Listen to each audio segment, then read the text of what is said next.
Hi, it's been a minute. I am tuning in, coming to you from my new house, the new place that I am living, that I've been living since December. And I really haven't been giving any updates or sharing any of this with anybody, mostly because I've been in a deep process of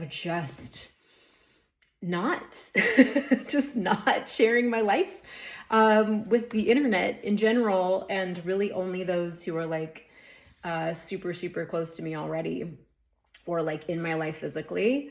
I'm going to give you a little update, then I might take you on a little tour of the house. And if you don't give a shit, obviously don't watch. But if you're curious a little bit about the big changes I've been going through, and also maybe finding yourself in those changes as well, I think that a lot of us are going through really big shifts and making some really huge choices, some of them surprising. Like, I'm very, very surprised by how my life has ended up at this point. I really couldn't have guessed.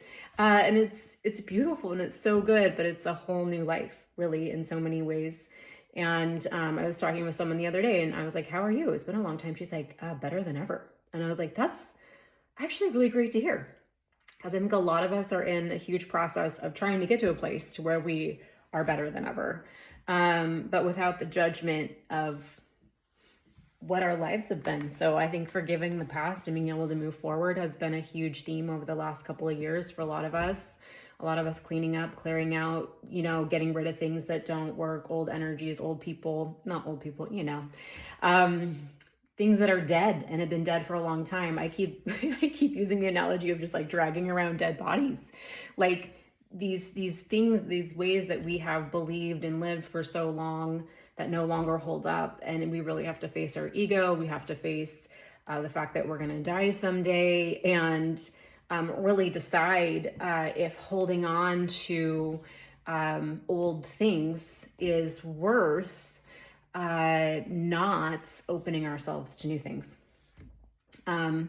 And one of my teachers, she always says, like, just pay attention to what stands the test of time. And sometimes we don't know what's going to stand the test of time until we just like keep moving forward in life. And I feel like I am so pleasantly surprised by how things have been turning out. And also, a lot of my struggles are still the same struggles. Like, I'm not a different person, and the things I've always struggled with or consistently struggled with, I still struggle with.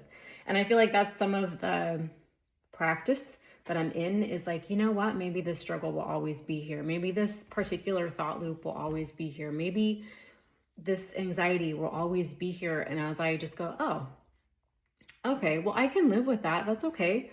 Maybe it is always going to be here. And maybe we just make friends and peace, and we don't take it all too seriously. And, the non-resistance part, stop being in resistance to so much. But then the other part is, where do I need to put up a little bit of a stink in my life, and be an active participant in how I want it to go, but also like how I want to feel in my life, how I want to feel about myself and about my life, about the people in my life, about my interactions with the people in my life, about everything. How do I want to feel, and what stands the test of time? And the number one thing coming through for me is love, but also holding this question of the internal prayer of being, well, show me what that really means. Because I already know that I don't really understand fully love. I know a little bit of love. I have a sense of love and compassion, but help me to see what it really is. And one thing that's been coming up really, really clearly is love does not mean there is not pain. In many ways, love comes with pain. Someone who I enjoy her writing on Substack, she talked about, Eros has a bow and Cupid has an arrow. And C.S. Lewis talks about, like, if you're going to open your heart to love and being open in the world and love, you're also opening yourself to pain. And Brene Brown talks about that. You can't selectively numb. If you're going to numb the pain, you're going to numb the joy too. And so we really have to accept, I think, some of these little pains in our hearts and hold them and let them be there. And I think that, for me, is what I'm learning is love in so many ways.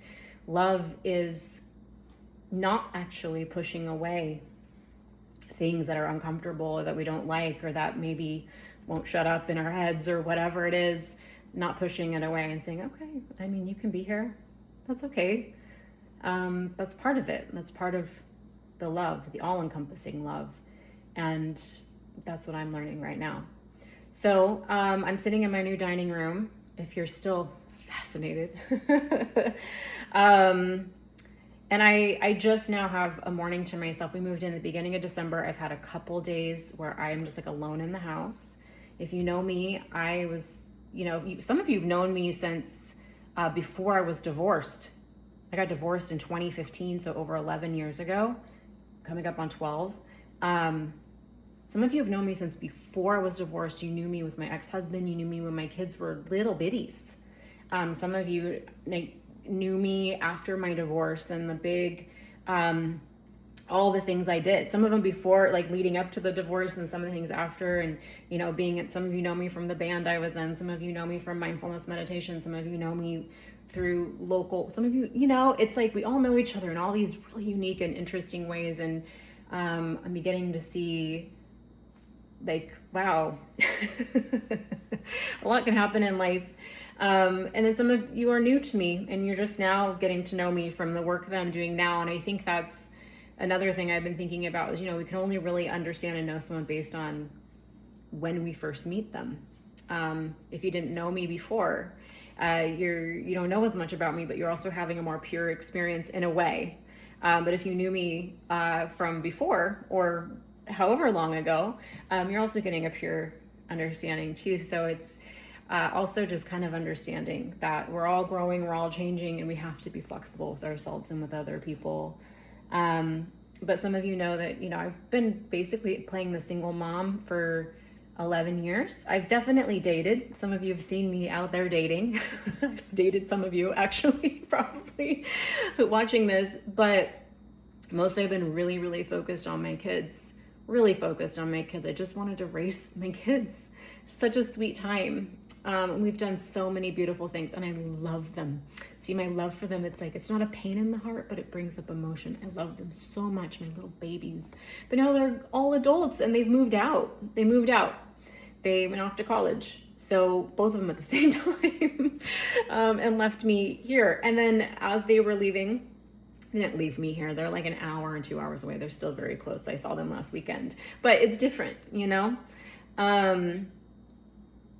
and a lot has changed in work and life and business as well too. So not just my kids leaving, a lot of the industry that I've been in, the wellness, healing, coaching industry has changed a lot. And everyone I talk to who's been coaching and working with people in that capacity, and that's been their bread and butter, that's changing.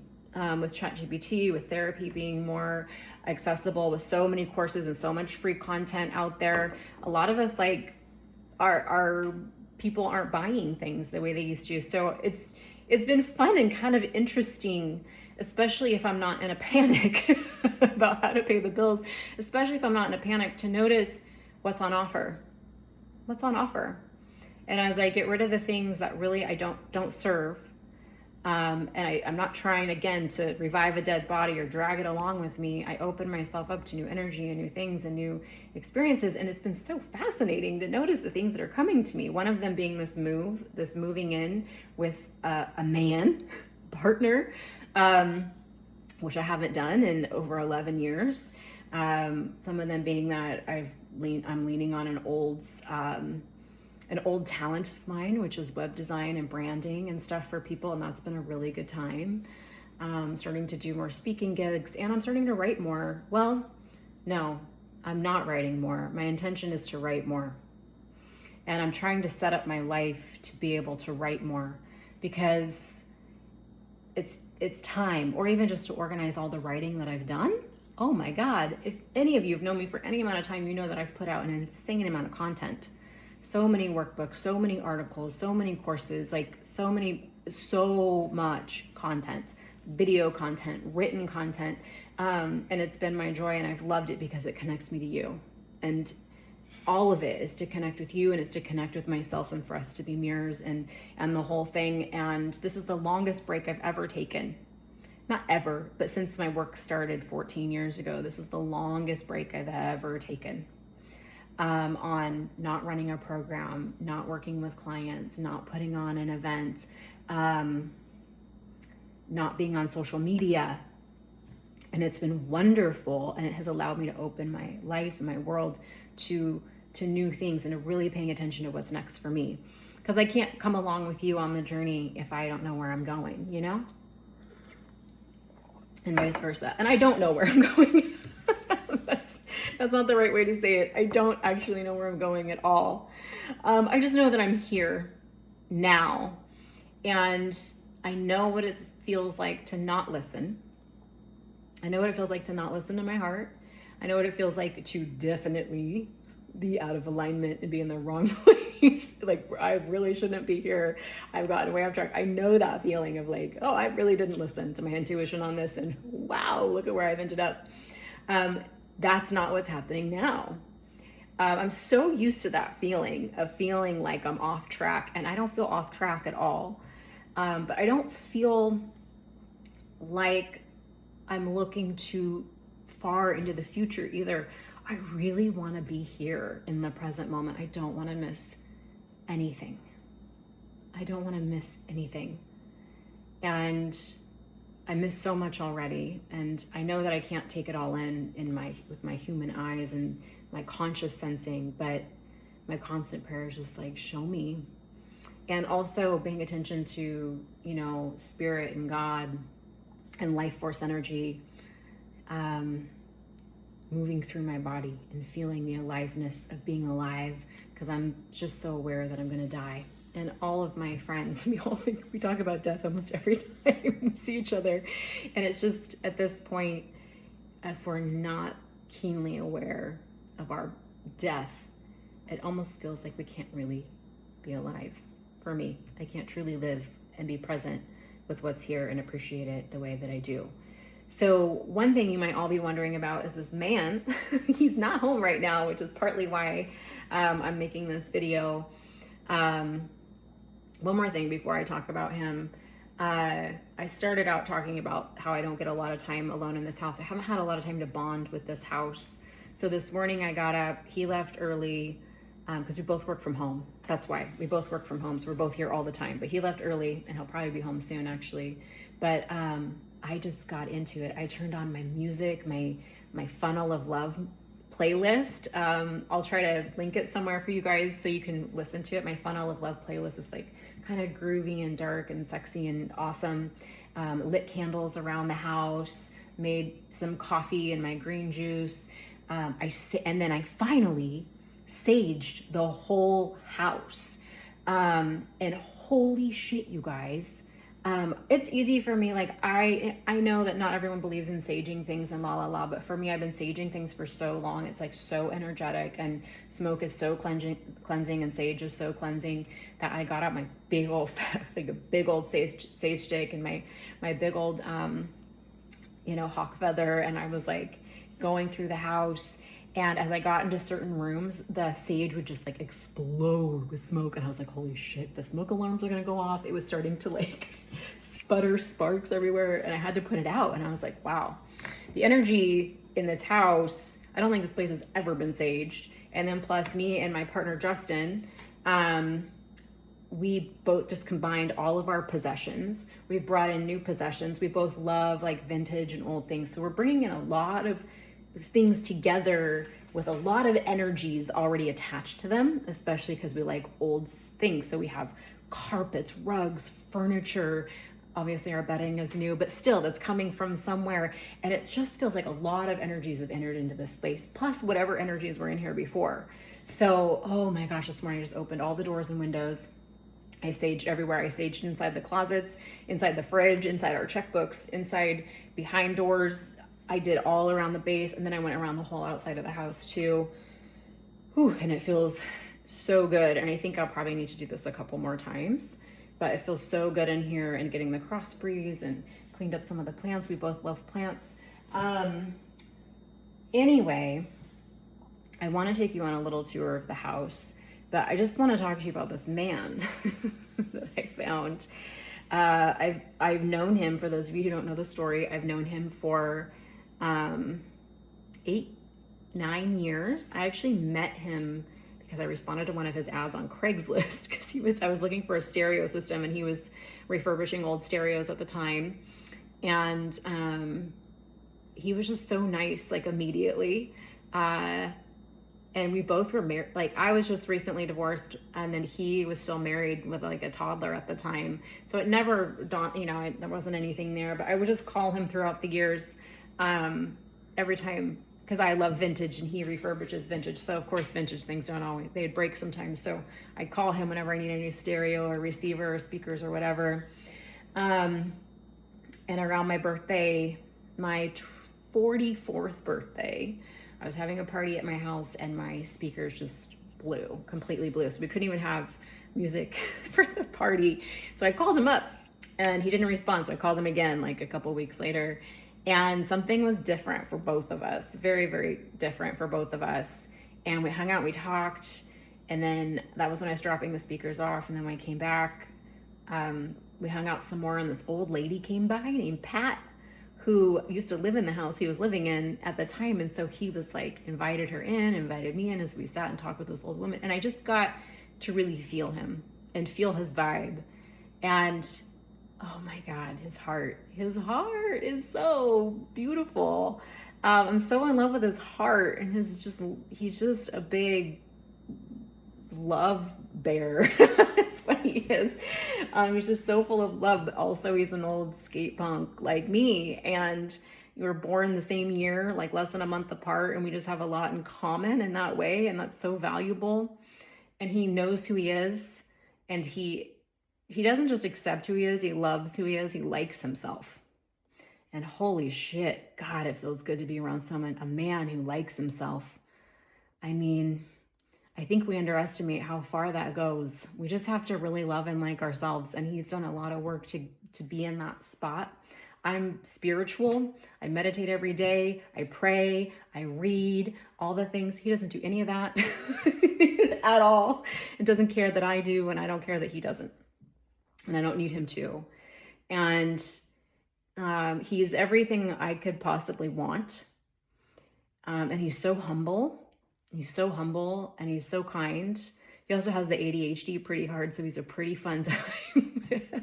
And a frustrating time sometimes too, because I don't really have it. I have a little bit, I think I can track with ADHD.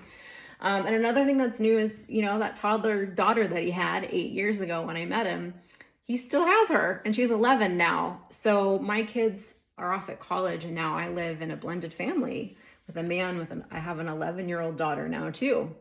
And gosh, that's its own, the heart of a mother, and how much I just want to mother her and love the shit out of her and like claim her as my own is insane.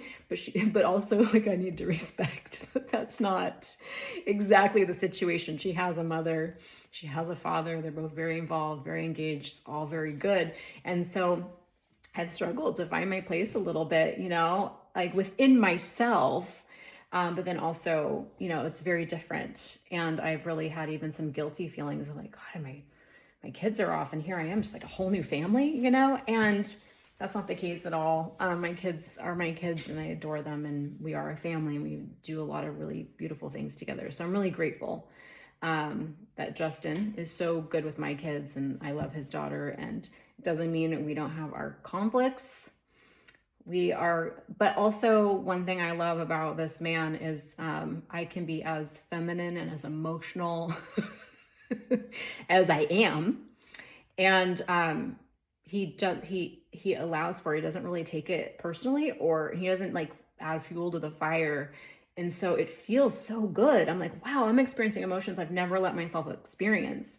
Aspects of myself are coming out because I don't have to guard against them coming out, or I don't have to worry about upsetting my partner. He's able to roll with it. And then he's so good at just like inviting me to laugh or to joke or to play, and helping me move and not carry those emotions, because I can be so serious, and I am so serious sometimes, especially about my emotions and my pain. So, sometimes I don't take the invitation, and I'm annoyed that he's trying to make a joke, but mostly I see the invitation, and I see how he is as an invitation. And again, he's just so generous and good. And I'm just so grateful to be partnered with a man who cares so deeply. And also he does chores. We're both like fully adult people who've been single for long enough, and we love taking care of each other and our home and the people that we love. And so I just feel really secure in a way that is better than what I think was praying for before. And I wasn't ready before, and I didn't even see it. So I think that's really interesting. Thought I was so ready, and I wasn't ready till I was just ready, and he showed up. So let's look around the house a little bit. I can't turn this around, but this is our shelf in the kitchen. Basically it's our shrine to our dead family. The kitchen behind me over here. It's a classic little, I think it's built in the early 2000s, classic little house kitchen situation. Back over here, you got my paintings. That's my big painting there. And then this blue women's bust. I was resistant to putting that up in the house, actually. I was like, do we want tits in the middle of our dining room? But he's like, it goes so good with the painting, and it's a piece of art and whatever. I'm a sucker for art. Anyway, I don't know if you can see down here, I have a dog now. This is my puppy. Her name is Blueberry. Oh, here's a better view of our dining room, kitchen. That little cabinet that's below the painting that belongs to Justin's grandmother. You can see that we love plants. Yes. I just moved this big guy. He was in kind of a dark spot, and not liking it, and I'm really loving it here. So anyway, you see all of our plants. We have a fireplace. We're actually getting it fixed next week. That cheetah in the corner there, that belonged to my family, my grandparents. Here's our living room. So I'll just keep showing you. Let's see. Oh yeah, there it is. So up those stairs, we'll go up there and take a look. We got our entry over here. Yeah, our record player. Yeah, it's looking pretty good. Justin's a big fat nerd. He's a big nerdy guy, and he loves all his video games and different stuff. So we have our big TV gaming system, stereos. This is his office in here. I'll show you. So he's a reseller. I call him a nostalgia dealer. And so he's a big nerd. Look at all those Lego sets. This is where he does he's a live streamer. He does live streaming. So doing resale for like Legos and old vintage toys and records and all that kind of stuff. Let's see. Light. Let there be light. That's a painting that Brannick did. It's a painting that Haven did. Okay, we'll go into our bedroom. Let's see. I just put new sheets on the bed, so here we go. Look at that. It's our cutie little bedroom. How cute is that? Oh, there's me. Cheers. We got two big closets over here. Yeah. And we have our own little master suite. I don't know if you can see down here, but see this little black furry lump in the bottom corner? That's Sarah Cat. She likes sleeping. She loves the bathroom. This is like her favorite room in the house. And she sleeps there. Blueberry out of the bedroom. Out. She sleeps there because it's warm. That's where the vent is. And Blueberry is not allowed in our bedroom because she started peeing in there. What's up with that? If somebody knows anything about dogs, I don't really. Here's the little guest bath. It's really cute. And then I'll take you in and show you Zoe's room. The 11-year-old bedroom. It's pretty freaking cute. Yeah. Anyway, Blueberry can't go in our bedroom. She started going to the bathroom in there. I don't know why. We had some guests over for a poker match a couple weeks ago, And I think maybe she was overwhelmed. We forgot to take her out. And now that she's peed there a couple of times, I'm thinking that's like just how it is now. She thinks it has a spot to mark. Okay, if anyone knows anything about pets, tell me, because I haven't had a dog since I was a kid. Okay, and now we're going up these stairs. This flight of stairs. Blueberry follows me everywhere. She's my shadow, literally everywhere. And look, I have this whole room now that is mine. Oh, mine. It's my office, my little office. We put a futon in here. I got my TV, I do my workouts, my yoga mat where I do yoga and meditation. I got my, what is that? How do we do it? My bass, my amp up here. I'm gonna start writing music. So the goal for this space is to really just do art, to make music, to do art, and then to also write and, you know, let myself express in new ways. I'm really looking forward to finding my voice again after taking a break, finding a new voice, finding a truer voice or deeper voice, or I don't know, words fail. Okay, that's pretty much the house. One more thing I might want to show you. This is, again, okay, so Justin's a reseller, as I told you, and he keeps all his inventory in the house. So we have this huge garage, and check it. This is like all his inventory back here. Okay, some of that's our personal stuff. It's like personal, but like, check this out. We have aisles of inventory. And then he got me into doing my Etsy shop again. So he brings me stuff to sell all the time. And so now I'm selling stuff on Etsy again. Anyway, it's pretty fun. That's all those totes over there. Those are my Etsy clothes that I sell on Etsy, vintage clothing. Okay, come on, Puss. All right, well, that's enough for me because it's been 26 minutes. If you have even watched to this point, we should be best friends. I'm sure most people have said adios and goodbye. But thank you for sticking around. Thank you for caring. Feel free to message me and talk about yourself and tell me what you've been going through, what's been going on. There's so much more I have to say and share. But life's just been a lot of changes that I'm getting used to. So anyway, okay. I love you. Goodbye.